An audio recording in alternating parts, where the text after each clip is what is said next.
Hey everybody, and welcome back to my channel. Today we're going to be going back into the DSM to be talking all things ADHD.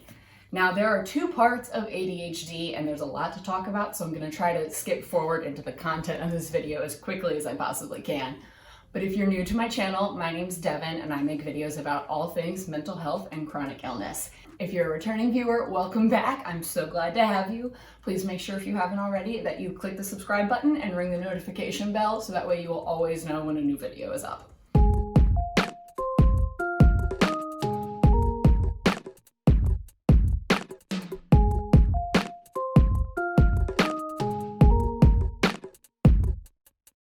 ADHD stands for Attention Deficit Hyperactive Disorder.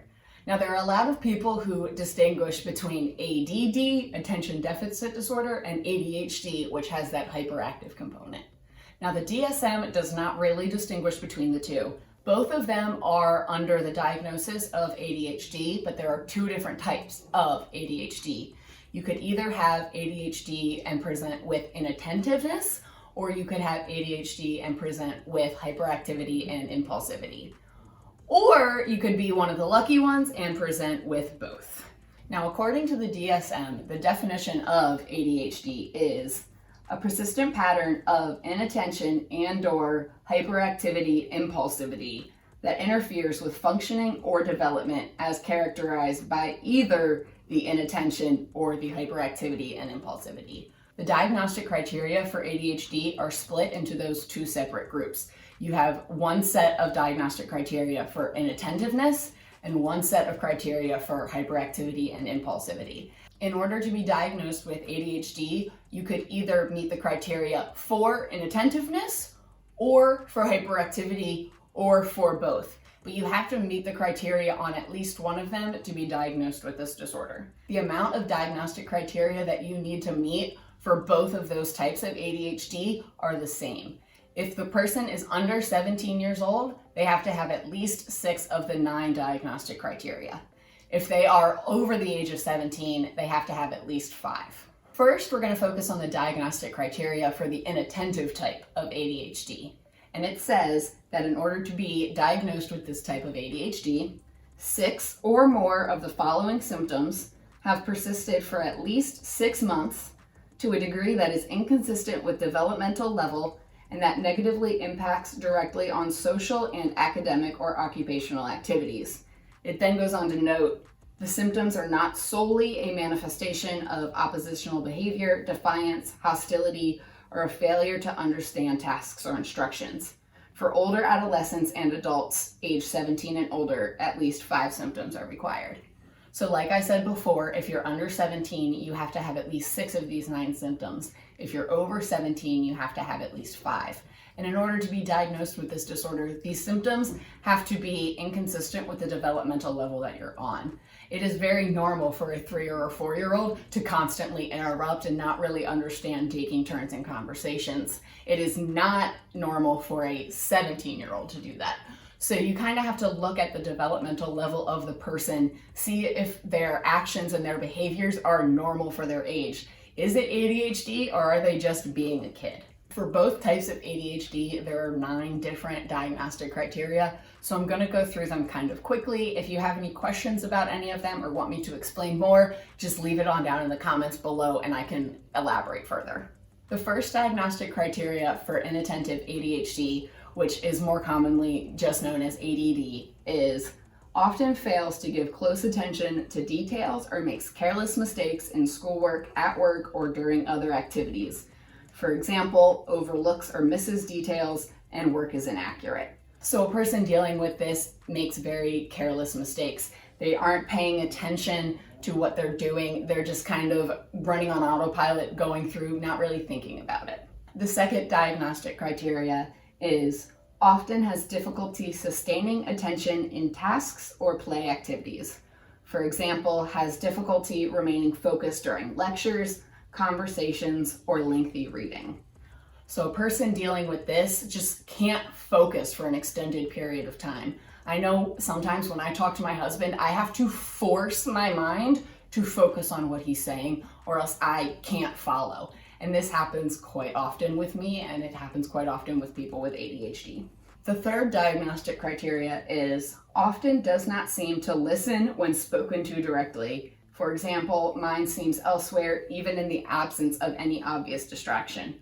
This is the person where you kind of have to snap your fingers in front of their face in order to get their attention. And that also happens quite often with me. My husband will be talking to me and he has to call my name 3 or 4 times before I even notice that he is trying to get my attention. And that's not when I'm focused on anything. I could literally just be scrolling mindlessly through Facebook or something like that. The fourth diagnostic criteria is often does not follow through on instructions and fails to finish schoolwork, chores, or duties in the workplace. For example, starts tasks but quickly loses focus and is easily sidetracked. So this is a person who can be highly motivated to start something, but as soon as you start, your mind is a million other places and you go and you never actually get anything done. The fifth diagnostic criteria is often has difficulty organizing tasks and activities. For example, difficulty managing sequential tasks, difficulty keeping materials and belongings in order, messy, disorganized work, has poor time management, fails to meet deadlines. This is a person who just can't get organized. You try to do things and you try to get things done, but you're either distracted doing other things. You can't finish and you can't finish on time. People who deal with this symptom have a very difficult time kind of ordering the tasks that they're supposed to do. What's the most important? What should we do first? It's kind of, you just look at all the tasks and you get overwhelmed and then you don't end up doing any of them. The sixth diagnostic criteria is often avoids, dislikes, or is reluctant to engage in tasks that require sustained mental effort. For example, schoolwork or homework. For older adolescents and adults, preparing reports, completing forms, and reviewing lengthy papers. When you have this type of ADHD, it can be very, very difficult to sustain your attention for a long time. It takes a lot of mental effort. So it's quite often that you don't want to do things that cause that sort of mental strain or mental effort. It's just too much. It's too exhausting. I don't want to read a whole textbook because my brain can't pay attention. So people either avoid these type of tasks completely or they just are reluctant and procrastinate and push all the way to the end, which again ties back to the poor time management and the last symptom.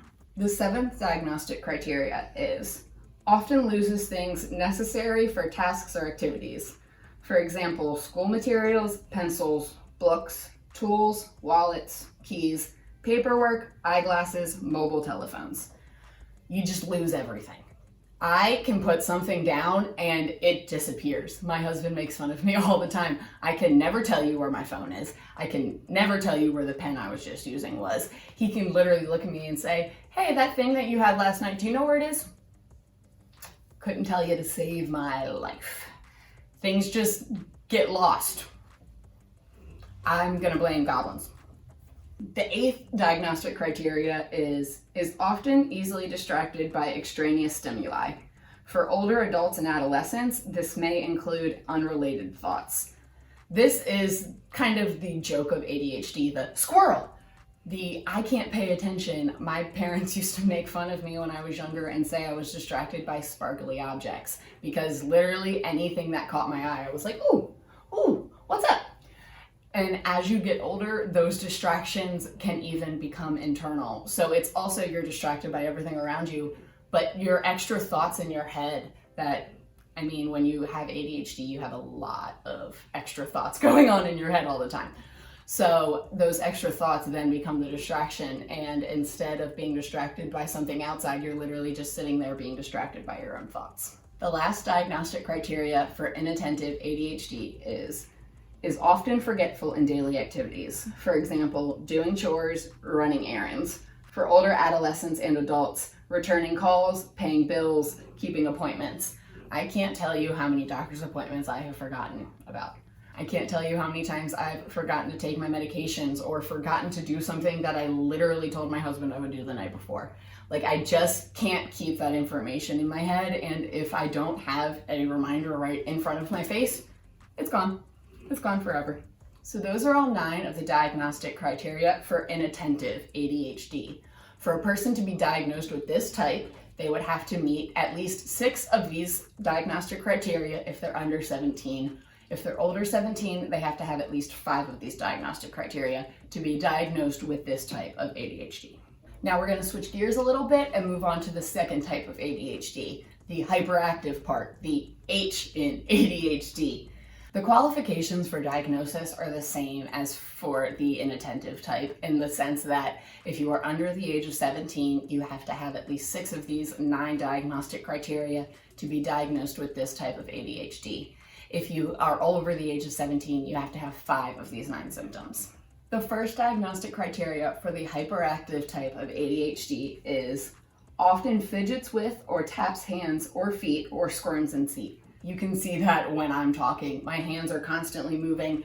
I don't think I do it much in videos, but when I'm sitting out there at my desk, I'm constantly switching how I'm sitting and moving around and trying to get comfortable. I can't sit still. The second diagnostic criteria for this type of ADHD is often leaves seat in situations when remaining in seat is expected.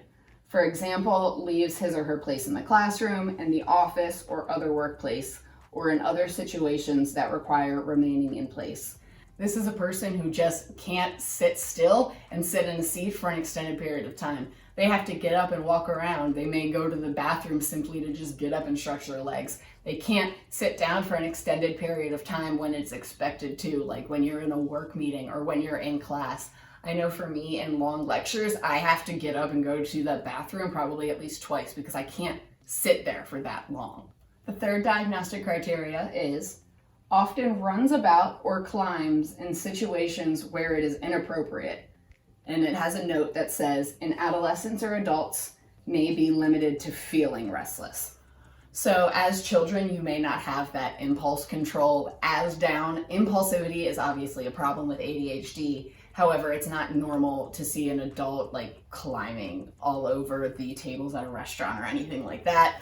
Whereas a child with ADHD may be more prone to those types of things. In adults and older adolescents, it's more of the I can't sit still, I can't sit still, I can't sit still, as opposed to physically acting on that. You just feel that restlessness.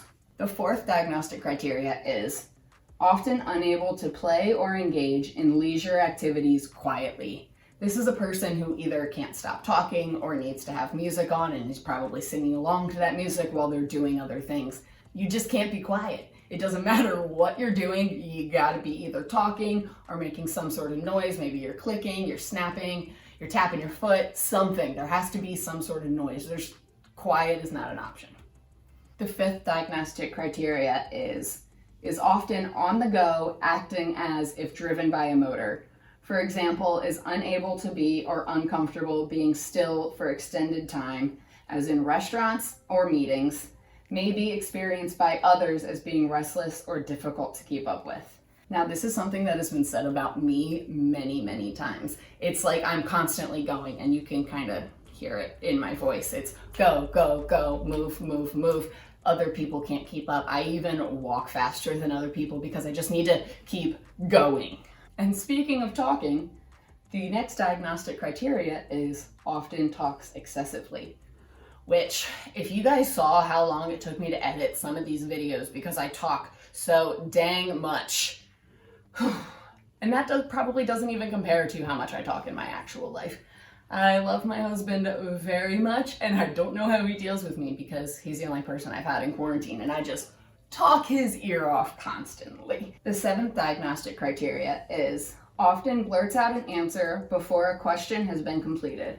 For example, completes people's sentences or cannot wait for turn in conversation. This is a person who's just constantly interrupting you, who is answering your questions before you can even finish them, and is probably giving you the wrong answer because they didn't let you finish your question, or who tries to complete your sentence even if it's completely wrong. It's almost like they can't wait for you to stop talking so that way they can talk again, because this impulse control is just, they talk excessively and they can't not, so they just interrupt.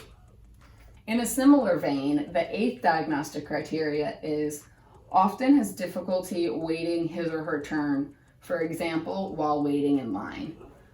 The patience is just at an all-time low. It's very difficult to wait in line, especially when you're waiting for something that's good. People with ADHD want this instant gratification even more so than everybody else in today's world. but it's all about that instant gratification, that instant fix in your brain. So you don't want to wait in line for the good thing. You want the good thing now, so that way you can move on to the next good thing. And the last diagnostic criteria for the hyperactive type of ADHD is often interrupts or intrudes on others. For example, butts into conversations, games, or activities, may start using other people's things without asking or receiving permission. For adolescents and adults, may intrude or take over what others are doing. I have always had a reputation for being nosy as hell. And for a long time, I just thought I was a nosy person. But once I read that symptom, it made sense. I just want to know what's going on. I will butt into conversations because I hear one thing that piques my interest and I'm like, oh, what are you talking about? It's very much this, what gets your attention, you try to go in and you may try to take it over because you can't control yourself. You can't control those impulses. You get excited and you just kind of bulldoze and butt right in there. So those are all 9 of the diagnostic criteria for the hyperactive impulsive type of ADHD. Again, for a child to be diagnosed with this, they have to have at least 6 of these symptoms. For somebody 17 or older, you have to have at least 5 of these symptoms. A person can be diagnosed with both types of ADHD. They just have to meet the diagnostic criteria for both types. So if you have 3 symptoms of the inattentive type and 3 symptoms of the hyperactive type, you would not technically be qualified for either diagnosis. You have to be diagnosed with one or the other. You can have both, but you have to meet the diagnostic criteria for both. You have to have at least 5 or 6 symptoms in each one to be diagnosed with both types of ADHD. And that is what the DSM in a nutshell has to say about ADHD and how to be diagnosed with it. Thank you guys so much for watching to the end of this video. You have no idea how much your love and support means to me. I hope I was able to teach you guys a little something that you didn't know about ADHD before. If you have any other questions or comments, leave them down in the comments below. If you enjoyed this video or if you just want to support me, smash that like button for me, click subscribe, ring the notification bell, and I'll see you guys next time.